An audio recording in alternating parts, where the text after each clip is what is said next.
आज ना मैं बहुत ही ज़्यादा खुश हूँ। पता है क्यों? क्योंकि आज मैंने अपनी एक 10 साल पुरानी प्रॉपर्टी को ना 4 गुना से भी ज़्यादा के प्रॉफिट में बेचा है। वो प्रॉपर्टी मैंने आज से 10 साल पहले 25 लाख रुपए के लगभग में खरीदी थी और आज मैंने उस 25 लाख की प्रॉपर्टी को 1 करोड़ से भी ज़्यादा की रकम में बेचा है। ये प्रॉपर्टी मेरे लिए तो भैया मतलब क्या बताऊँ, बहुत ही ज़्यादा फायदेमंद निकली, क्योंकि एक तो मुझे 10 सालों तक कोई रेंट नहीं पे करना पड़ा, जिसकी वजह से मेरी अच्छी खासी बचत हो गई, और दूसरा मुझे आज 1 करोड़ से भी ज़्यादा की रकम मिल गई।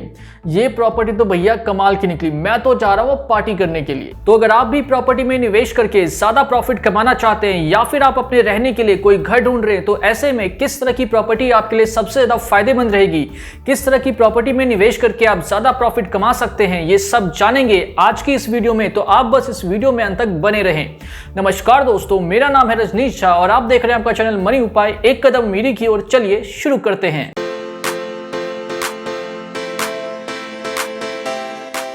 तो देखिए, इस वीडियो की शुरुआत में जो कहानी आप सभी ने सुनी, जिसमें कि ये बताया गया कि कैसे एक व्यक्ति ने 20-25 लाख रुपए की एक प्रॉपर्टी खरीदी और सिर्फ 10 साल के अंदर अंदर उसकी जो मार्केट वैल्यू है वो 4 गुना से भी ज़्यादा की हो गई। तो ये कोई मनगढ़ंत कहानी नहीं है, ये एक रियलिटी है। मैं वेस्ट दिल्ली में रहता हूँ और मैं पर्सनल लेवल पे ऐसे कई सारे लोगों को जानता हूँ जिन्होंने की प्रॉपर्टी में निवेश करके बहुत ही कम टाइम पीरियड में एक अच्छा खासा रिटर्न कमाया है। उन्होंने कोई 15-20 साल का वेट नहीं किया प्रॉपर्टी की वैल्यू बढ़ने का, बहुत ही कम टाइम पीरियड, मतलब कि मान के चलिए सिर्फ 5 से 10 सालों के अंदर अंदर जो उनकी प्रॉपर्टी की वैल्यू है ना, उसको मैंने डबल ट्रिपल और उससे भी ज़्यादा होते हुए देखा है।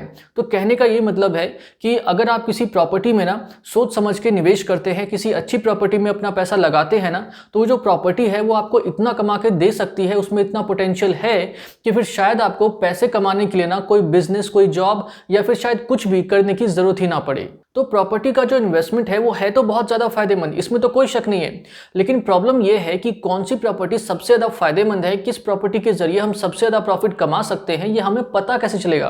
क्योंकि आजकल तो लगभग सभी प्रॉपर्टीज़ को दुनिया की सबसे अच्छी और फायदेमंद प्रॉपर्टी बताकर ही बेचा जाता है। तो देखिए, बस इसी प्रॉब्लम के सॉल्यूशन के लिए आज के इस वीडियो को बनाया गया है। आज के इस वीडियो में मैं आप सभी को कुछ ऐसी बातें बताऊंगा जिनका ध्यान अगर आप किसी भी प्रॉपर्टी को खरीदने से पहले रखेंगे तो निश्चित रूप से आप फायदे में रहेंगे। तो वो कौन सी बातें हैं जिनका ध्यान आपको किसी भी प्रॉपर्टी को खरीदने से पहले रखना है, ये जानेंगे। लेकिन उससे पहले एक छोटी सी बात है जो कि यहाँ पे मैं क्लियर कर देना चाहता हूँ।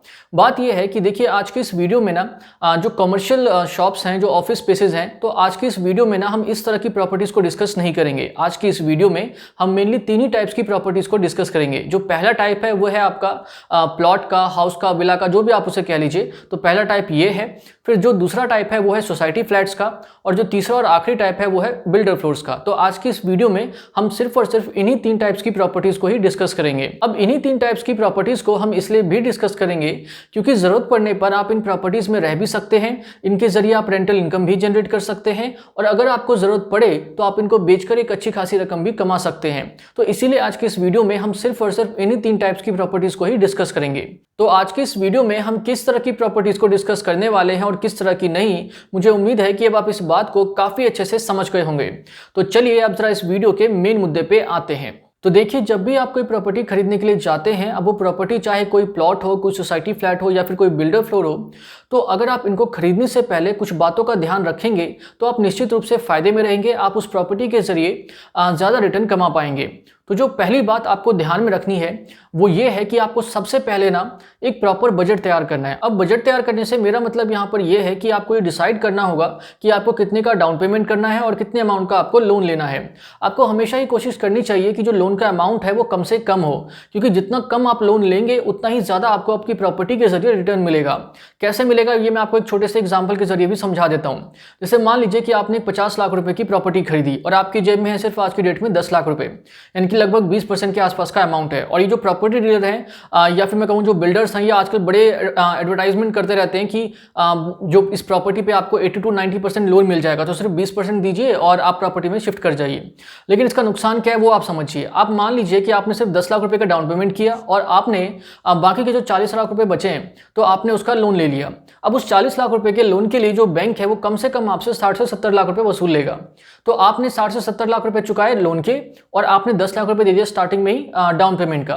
तो आपने कुल मिला करके उस प्रॉपर्टी के लिए जो कि 50 लाख की थी, आपने उसके लिए कितनी चुका दिया? 80 लाख रुपए के लगभग की रकम। अब कल को अगर वो प्रॉपर्टी जो है वो मान लीजिए कि वो 1 करोड़ के लगभग की हो भी जाती है, तो आपने उससे कितना कमाया, सिर्फ और सिर्फ 20 लाख रुपए के आसपास। फिर आपको उस पर जो टैक्स वगैरह है वो भी पे करना पड़ेगा, तो कट-कुटा के जो रिटर्न है आपका वो और भी कम हो जाएगा। तो कहने का मतलब ये है कि भाई आप जितना कम लोन के अमाउंट को रखेंगे, आपका जो रिटर्न है वो उतना ही ज़्यादा होगा। बाकी अगर आपको लगता है कि जो प्रॉपर्टी मैं खरीद रहा हूँ, इस प्रॉपर्टी के जरिए मैं आने वाले 10-15 सालों में 3 से 4 गुना जो है कमा लूंगा, तो फिर आप ज़्यादा लोन ले सकते हैं। लेकिन अगर ऐसा नहीं है ना, तो फिर आपको ज़्यादा लोन लेने से बचना चाहिए। तो इसीलिए अपना ना एक अच्छा सा बजट बनाइए सबसे पहले, और उस बजट पे ना चिपके रहिए, किसी की बातों में आकर के अपने बजट को स्ट्रेच ना करें। तो जब आप आराम से सोच समझ के अपना एक बजट तैयार कर लेंगे, तो उसके बाद आपको जो अगला काम करना है वो ये है कि आपको अपने उस बजट के अंदर में ना कुछ ऐसे पॉसिबल लोकेशंस ढूंढने हैं जहां पर आप अपने इस बजट में प्रॉपर्टीज को खरीद सकते हैं। अब लोकेशन को सेलेक्ट करने से पहले कुछ ऐसी बातें हैं जिनका ध्यान आपको खास तौर पे रखना है। पहली बात यह है कि जो लोकेशन आप सेलेक्ट कर रहे हैं वहां पर ना जो रोड का इंफ्रास्ट्रक्चर है वो काफ़ी अच्छा होना चाहिए। इसके बाद में वहां पर प्रॉपर वाटर की फैसिलिटी, प्रॉपर इलेक्ट्रिसिटी की फैसिलिटी होनी चाहिए। फिर उस लोकेशन में जो आपके रोज़मर्रा की जो ज़रूरतें होती हैं, जैसे दूध, सब्जी या फिर जो राशन का सामान हो गया, तो इस तरह की जो दुकानें हैं वो वहाँ पर होनी चाहिए। फिर इसके बाद में 2.5 किलोमीटर के रेडियस के अंदर में उस लोकेशन के कम से कम एक स्कूल और एक हॉस्पिटल का भी होना बहुत ज़रूरी है।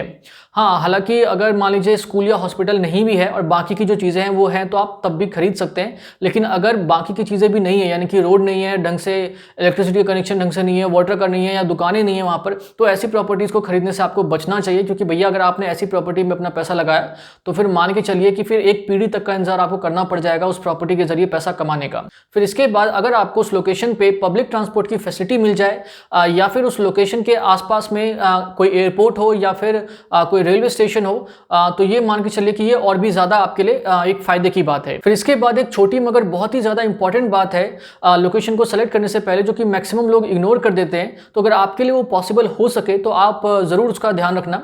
बात यह है कि भाई जिस जगह पे आप प्रॉपर्टी खरीद रहे हैं, जिस लोकेशन पे आप खरीद रहे हैं, तो आपको ये चेक करना है कि उस लोकेशन के आसपास में किस तरह के लोग रहते हैं, मतलब कि किस तरह के इनकम ग्रुप के लोग रहते हैं। अगर वहाँ पर हायर मिडिल क्लास रहता है या फिर जो ज़्यादा पैसे कमाने वाले लोग हैं वो अगर वहाँ पे रहते हैं, तो फिर आप मान के चलिए कि आपको आपकी प्रॉपर्टी से रिटर्न कमाने में ना बहुत ज़्यादा वक्त नहीं लगेगा। तो उस तरह की जो प्रॉपर्टीज़ होती हैं वो आपको जल्दी रिटर्न देती है। तो आपको ये भी ज़रूर चेक करना है अगर पॉसिबल हो सके तो, कि भाई आजू बाजू में किस तरह के जो लोग हैं वहाँ पर रहते हैं। तो सबसे पहले आपने एक बजट को तैयार किया, फिर उस बजट के हिसाब से आपने कुछ लोकेशंस को आइडेंटिफाई किया कि मैं इन लोकेशंस पे जो है वो प्रॉपर्टी खरीद सकता हूँ। अब आपको इसके बाद जो काम करना है वो ये कि आपको ये डिसाइड करना है कि भैया इन पर्टिकुलर लोकेशंस पे अपने इस पर्टिकुलर बजट के अंदर में मुझे किस टाइप की प्रॉपर्टी जो है वो मिल सकती है, मैं किस टाइप की प्रॉपर्टी को खरीद सकता हूँ।